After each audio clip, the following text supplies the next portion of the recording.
Hey guys, welcome back to my channel. ఈరోజు recipe వచ్చేసి పనసకాయ విత్తనాలతో ఒక తాలింపు లాగా చేసుకోవచ్చు. ఇది చాలా టేస్టీగా ఉంటుంది. ఇది ఎలా చేసుకోవాలో చూద్దాం. ఇందుకు ముందుగా పనసకాయ విత్తనాలు తీసుకొని ఈ విధంగా చిన్న చిన్న పీసెస్గా కట్ చేసుకోవాలి. కట్ చేసుకున్న తర్వాత ఇవి దానిపైన ఉన్న తోలు అనేది తీసేసుకోవాలి.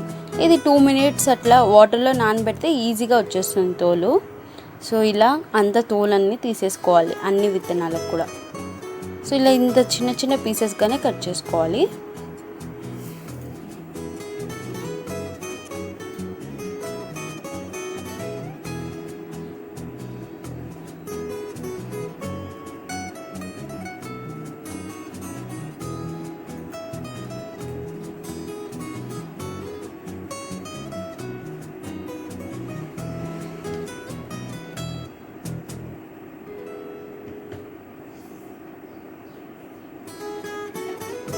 చూడండి, ఇలా అన్నిటికీ తోలు తీసేసుకోవాలి.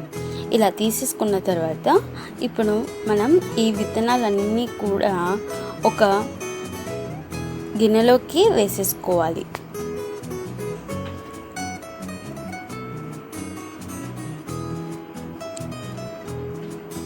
గిన్నెలోకి వేసుకొని ఇది కొద్దిగా ఉప్పు వేసేసి ఇది మునిగేమైనా వాటర్ వేసి కుక్కర్లో పెట్టి ఒక 4 విజిల్స్ వచ్చేంత వరకు ఉడికించుకోవాలి.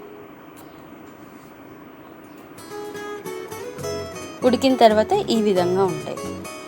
ఇలా ఉడికిన తర్వాత అప్పుడు మనము ఉడికించేటప్పుడు వాటర్ వేసాం కదా, ఎక్స్ట్రా వాటర్ ఏమైనా ఉంటే కూడా అంతా వంచేసుకోవాలి. దాని తర్వాత ప్యాన్ పెట్టేసి కొద్దిగా ఆయిల్ వేసుకోవాలి.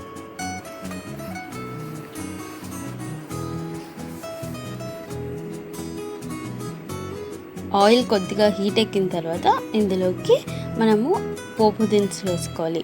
పోపు దినుసులు అంటే కొద్దిగా ఆవాలు, కొద్దిగా పచ్చికరివేపాకు, అంతే.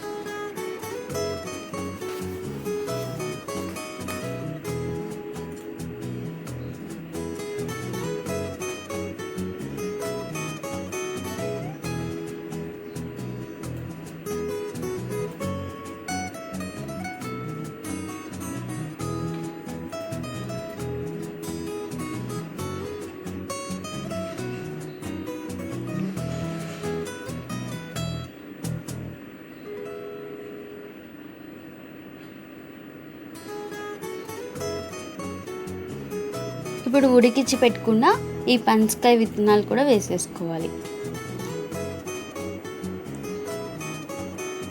ఇప్పుడు ఇదంతా కూడా ఆయిల్లో ఒక 2 minutes ఫ్రై చేసుకోవాలి. జస్ట్ లైట్గా ఫ్రై చేసుకోవాలి అంతే.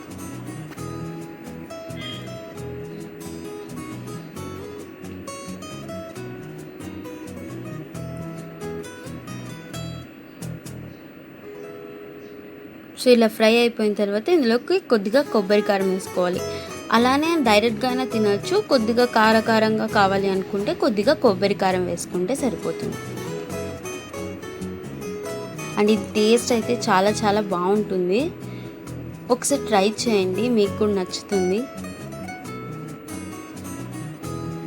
చాలా సింపుల్గా పనసకాయ విత్తనాలతో పడేయకుండా ఈ విధంగా తాలింపులాగా చేసుకుంటే ఎంతో రుచికరంగా, టేస్టీగా, యమ్మీగా ఉంటుంది. మీకు ఈ వీడియో నచ్చినట్లయితే మీకు ఎలా కుదిరిందో నాకు కామెంట్ సెక్షన్లో తెలియజేయండి. అంతే, రెడీ.